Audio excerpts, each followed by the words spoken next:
tacked up. And if you get too close, you're getting cracked up. Stone cold when I roll, coming out of the hole. Get back, cause I'm out of control. I'm on the edge.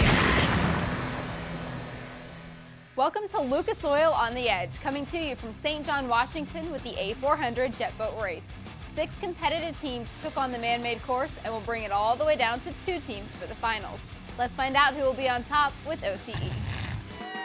Thanks a lot, and the fans are having a blast out here already. Ken Stad and Brian Olson to call the action for you at the General Tire Jet Boat Race A400 from St. John's Sprint Boat Track, St. John, Washington.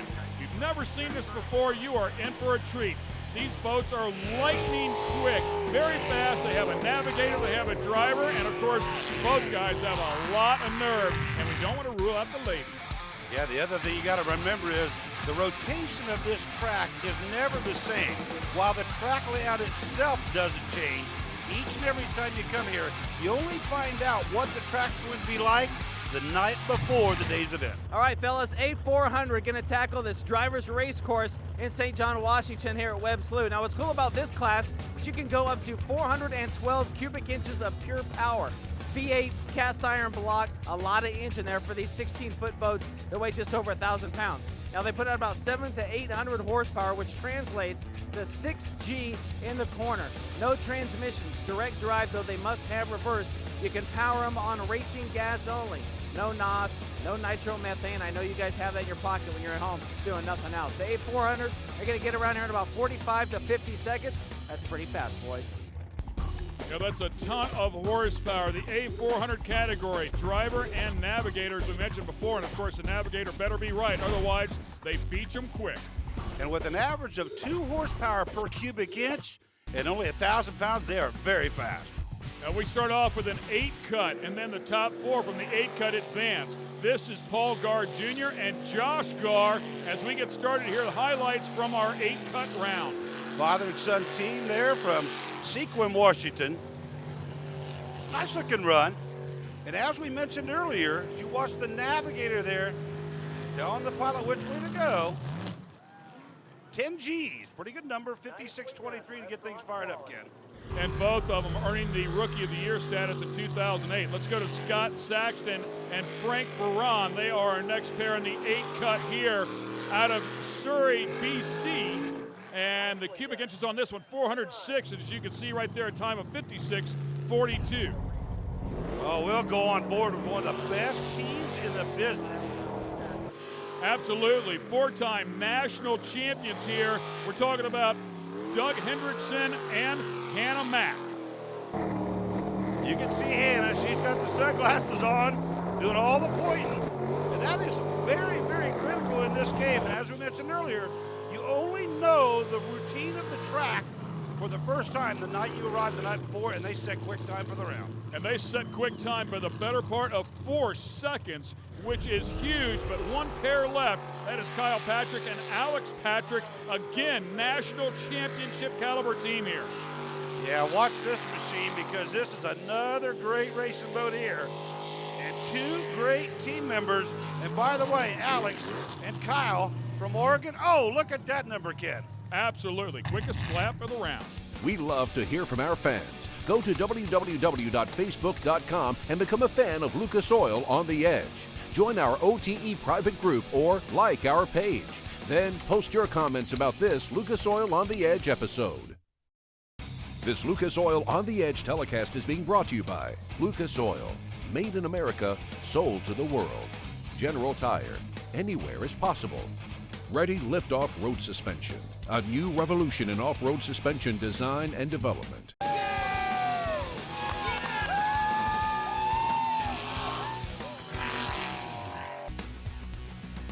All right, once again, welcome back to the Jet Boat Races here. Hendrickson and Mack, Patrick and Patrick, Gar and Saxton and Barand are the 4 that made it to the 4 cut. It will be Saxton and Barand out first. Here they come, guys, out of Canada, British Columbia to be exact. 3rd in the points, Fat Buddy number 13, Scott Saxton, won the best crash at Albany 2010. Flipped, of course, on OTE recently. See how he does here in the semis. Yeah, when it goes wrong quick. These guys went 56.42 in the 8 cut round. Really sure if winning the best crash is one of the greatest honors to be bestowed upon a driver. Hey, you take what you can get out here. They're doing a great job so far, though. Nice, solid pass here. Oh, and no sooner said than it goes wrong as they beach it. Man, oh man, that just shows how fast it can happen. In a matter of thousandths of a second, that baby is log jammed right there. And you can see it was really a double apex turn instead of a long, smooth turn as he turned in and then turned it again real sharply, and it lifted the jet up out of the water in the back of the boat and spun it around. Almost, again, not trying to backseat drive here, but like there was some bit of indecisiveness on which way to go. So that'll bring out our next competitors, Paul Carr and Josh Carr. These two went a 56.23 in the 8-cut round. We have a father-son team here. We have a father-daughter team as well.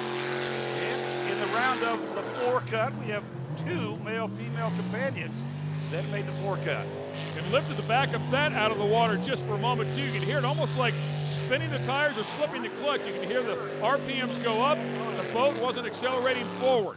Oh, and he gets up on the beach. It just goes to show you how difficult this style of racing is. It is so quick, and you have to be so precise. And only getting that map the night before is quite the curveball. Yeah, I mean, you got the navigator. You can see the hand right there. You're driving the thing, but I tell you what, you've got to make that snap decision, again, within thousandths of a second, and sometimes it just don't work out for you. Yeah, I mean, you can place blame all you want, but let me tell you something. This is not an easy game to come out here and play. These guys are very good at what they do, and if you're going to win it, you got to throw it all out there on the line. That is a tough break. We go 2 for 2 on the beach. All right, Doug Henderson and Hannah Mack. Rob Clubber. Doug Hendrickson and Hannah Mack, guys, take it to the course. You know, I talked to Hendrickson earlier about some of the elements they have to deal with, including the ripples and the waves that they create when they're out on the race course. That's what he said. Well, depending on the rotation that we're given, a lot of times we'll loop islands, and such as we are today, and we'll go around them quickly, which throws waves in there, and they don't have time to dissipate by the time you get back. So what we have to do is try to figure out whether we need to be inside, outside, pedal the boat to get through them, just whatever it takes to get through there smooth and keep us off the beach. Well, they're doing a fabulous job so far, further than anybody else here in the 4-cut round, trying to make it to the final. And so far, I would say we will have one of our boats making it to the final. That's right, stand on the throttle right there, make a left, and bring this thing home. That's pretty wild when you got an office manager from Idaho, as in Hannah, and a truck driver farmer behind the wheel. That's cool. In the 8-cut round, they went 52-62. In the 4-cut round, they bettered that with a 52.35. So they set the mark for the Patricks to come out here and try to beat.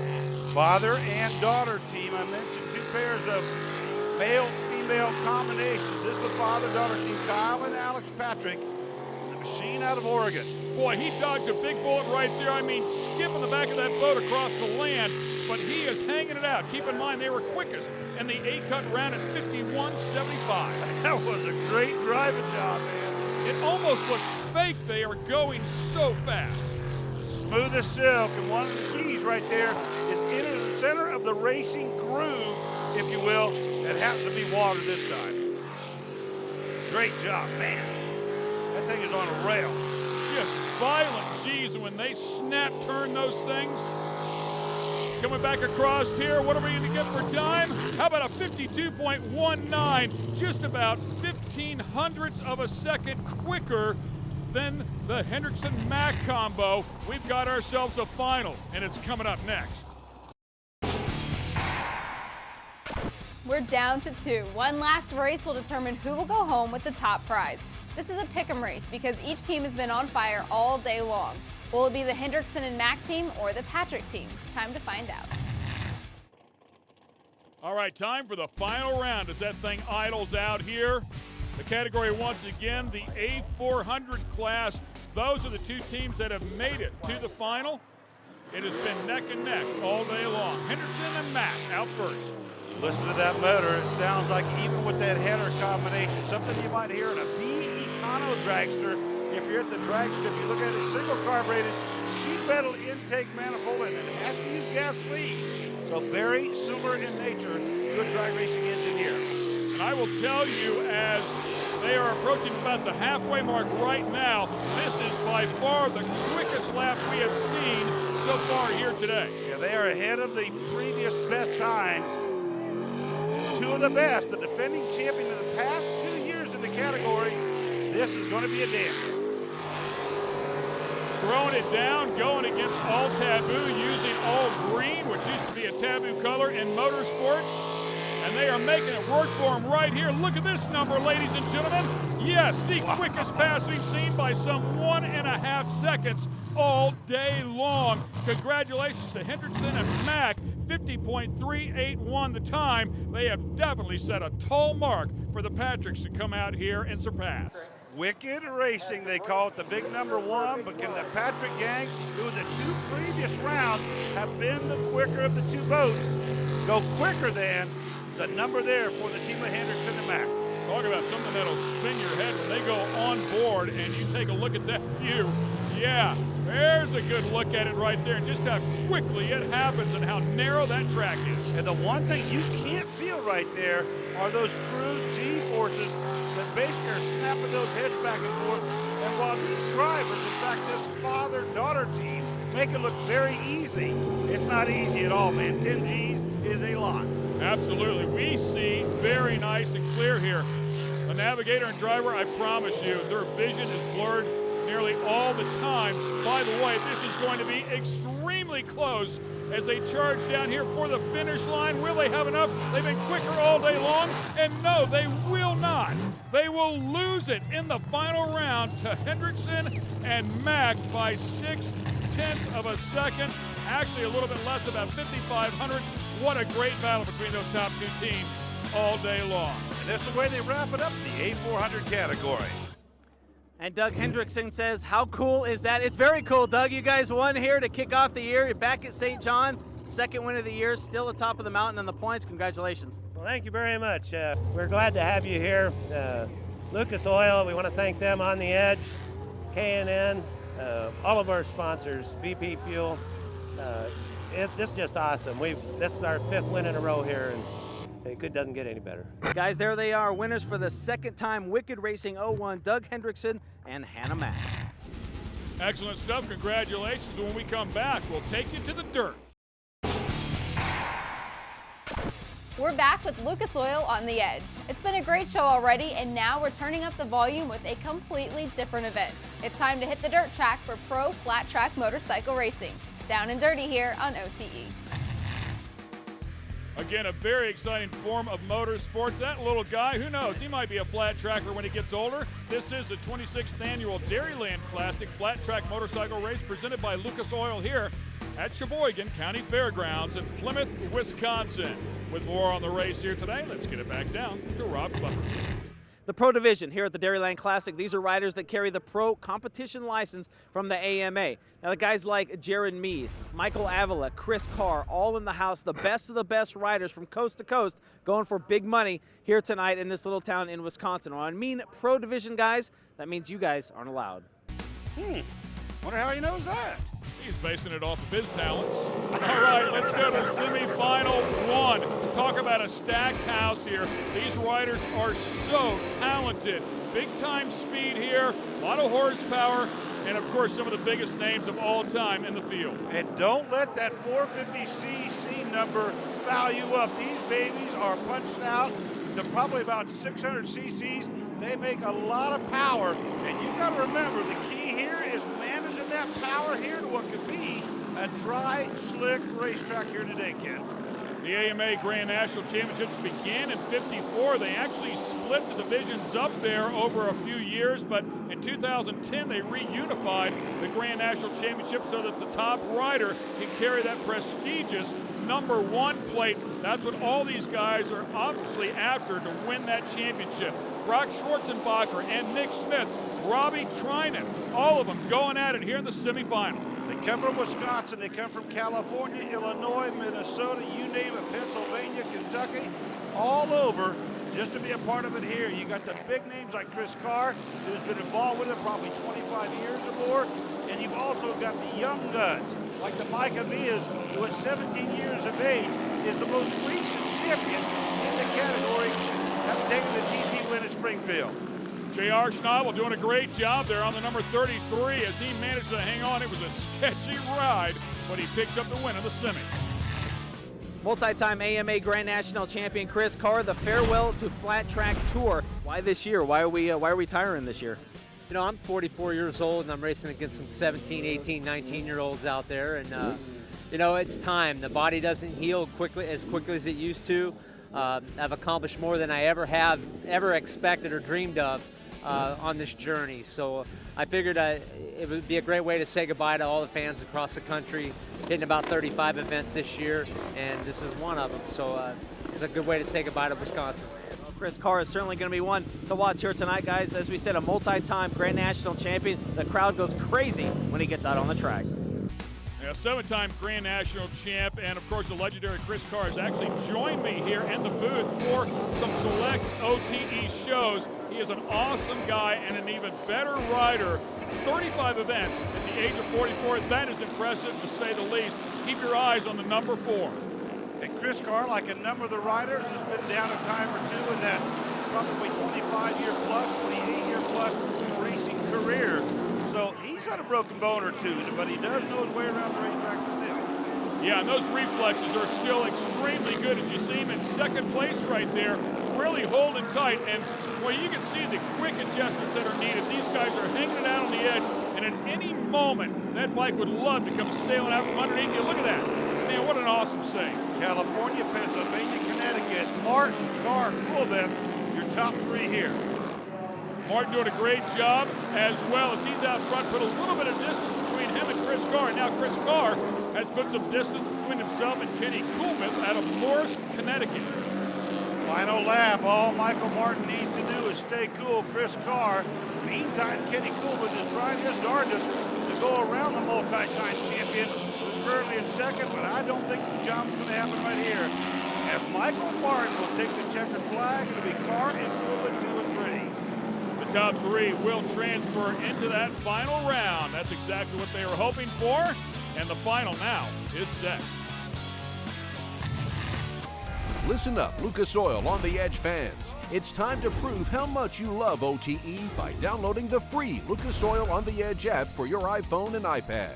You can check out the OTE schedule, see past shows, and meet the cast. In addition, you can browse the OTE apparel. This is an app that has it all and is a must for every Lucas Oil on the Edge fan. This Lucas Oil on the Edge telecast is being brought to you by Lucas Oil. Made in America, sold to the world. General Tire, anywhere is possible. Ready Liftoff Road Suspension, a new revolution in off-road suspension design and development.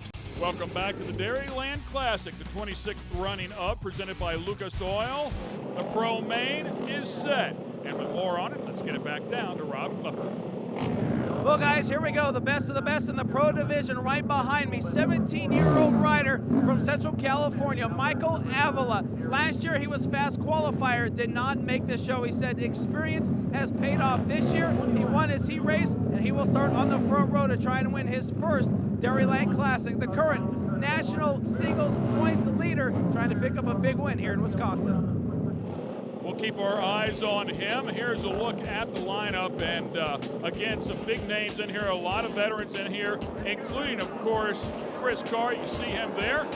And don't think for 1 minute that Chris Carr cannot win this thing from the second row, because I'll tell you what, he is a crafty veteran who has been there and done that.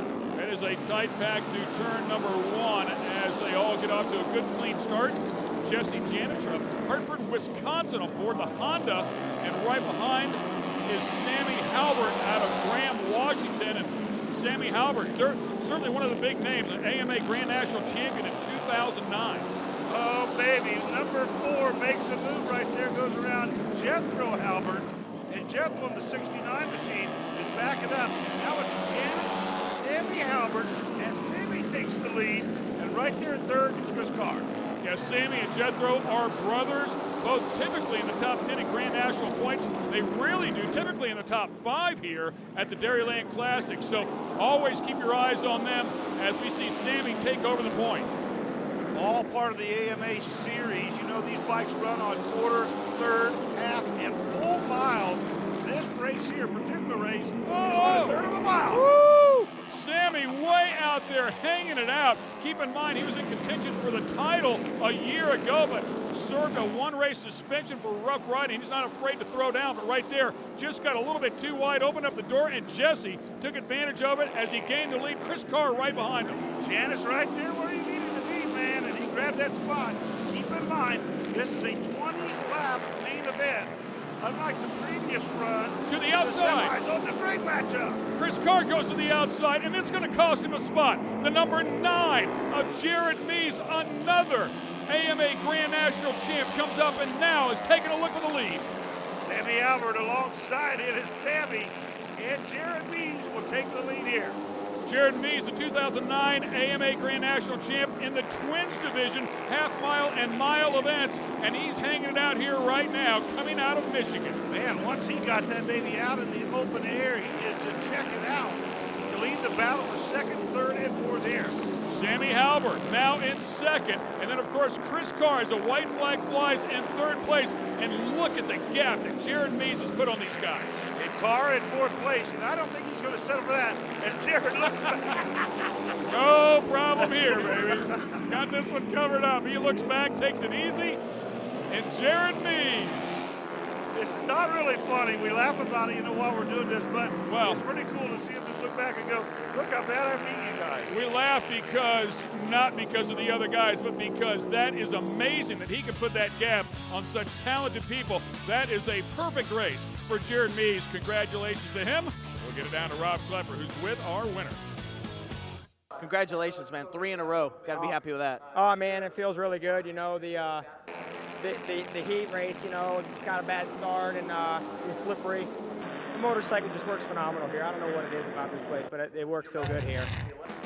Hope you enjoyed all the great racing action here with On the Edge. For Rob Klepper and Brian Olson, I'm Ken Stout. You're not living unless you're on the edge.